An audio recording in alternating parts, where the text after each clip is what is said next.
Yohanes bab 5 ayat 17 sampai 30. Sekali peristiwa, Yesus berkata kepada orang-orang Yahudi, "Bapakku bekerja sampai sekarang, maka aku pun bekerja juga." Karena perkataan itu, orang-orang Yahudi lebih berusaha lagi untuk membunuh Yesus. Bukan saja karena ia meniadakan hari Sabat, tetapi juga karena ia mengatakan bahwa Allah adalah Bapanya sendiri, dan dengan demikian menyamakan dirinya dengan Allah. Maka Yesus menjawab mereka, "Aku berkata kepadamu, sesungguhnya anak tidak dapat mengerjakan sesuatu dari dirinya sendiri, jikalau ia tidak melihat Bapa mengerjakannya, sebab apa yang dikerjakan Bapa itu juga dikerjakan anak. Sebab Bapa mengasihi anak dan ia menunjukkan kepadanya segala sesuatu yang dikerjakannya sendiri. Bahkan ia akan menunjukkan kepadanya pekerjaan yang lebih besar lagi daripada pekerjaan-pekerjaan itu, sehingga kamu menjadi heran. Sebab sama seperti Bapa membangkitkan orang mati dan menghidupkannya, demikian juga anak menghidupkan siapa saja yang dikehendakinya. Bapa tidak menghakimi siapapun, melainkan telah menyerahkan penghakiman itu seluruhnya kepada anak, supaya semua orang menghormati anak sama seperti mereka menghormati Bapa. Barang siapa tidak menghormati anak, ia juga tidak menghormati Bapa yang mengutus dia. Aku berkata kepadamu, sungguh, barang siapa mendengar perkataanku dan percaya kepada dia yang mengutus aku, ia mempunyai hidup kekal dan tidak turut dihukum, sebab ia sudah pindah dari dalam maut ke dalam hidup. Aku berkata kepadamu, sungguh, saatnya akan tiba dan sudah tiba, bahwa orang-orang mati akan mendengar suara Anak Allah, dan mereka yang mendengarkannya akan hidup.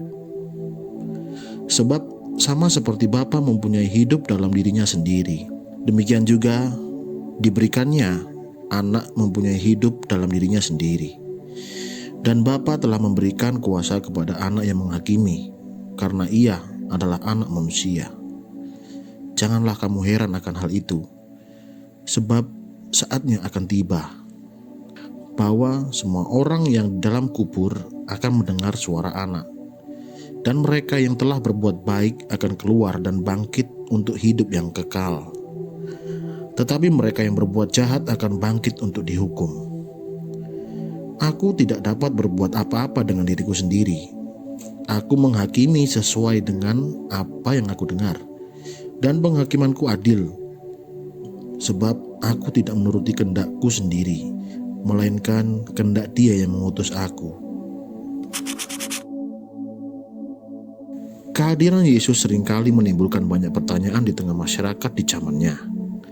Bahkan di zaman sekarang pun kita masih berhadapan dengan pertanyaan yang sama. Yesus tak ingin kita menyerah, kalah pada pertanyaan-pertanyaan itu, lalu kita mengundurkan diri dari hadirat Tuhan.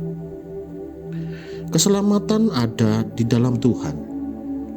Ia tetap akan menjadi misteri, tetapi iman yang teguh kepadanya akan membuat kita sungguh yakin bahwa Dia dan Bapa serta Roh Kudus adalah kesatuan yang menghidupkan dan penuh kasih.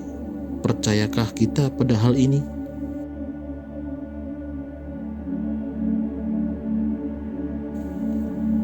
Masa Prapaskah adalah masa pertobatan. Masa Prapaskah memang identik dengan masa pertobatan. Hal yang dimaksud bukan berarti bahwa kita sebagai pengikut Kristus bertobat hanya ketika masa Prapaskah. Bukan hal itu yang dimaksud. Masa Prapaskah dimulai ketika Rabu Abu.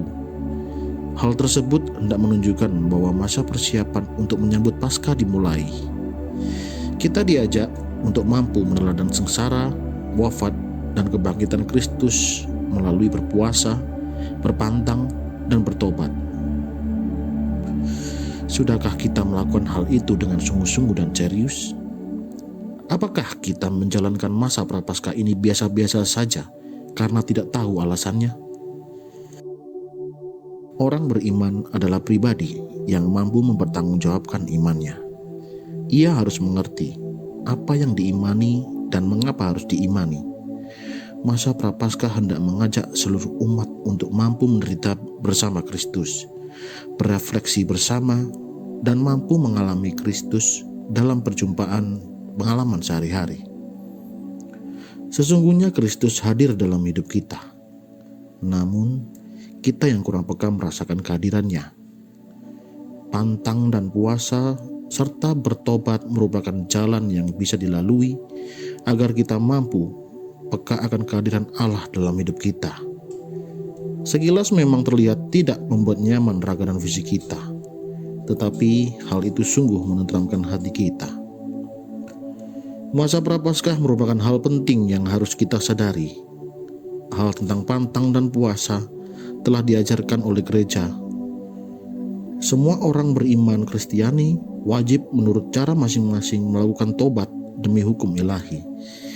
Tetapi agar mereka semua bersatu dalam suatu pelaksanaan tobat bersama, ditentukan hari-hari tobat, di mana umat beriman Kristiani secara khusus meluangkan waktu untuk berdoa, menjalankan karya kesalehan dan amal kasih, menyangkal diri sendiri dan melaksanakan kewajiban-kewajibannya secara lebih setia serta berpuasa dan berpantang.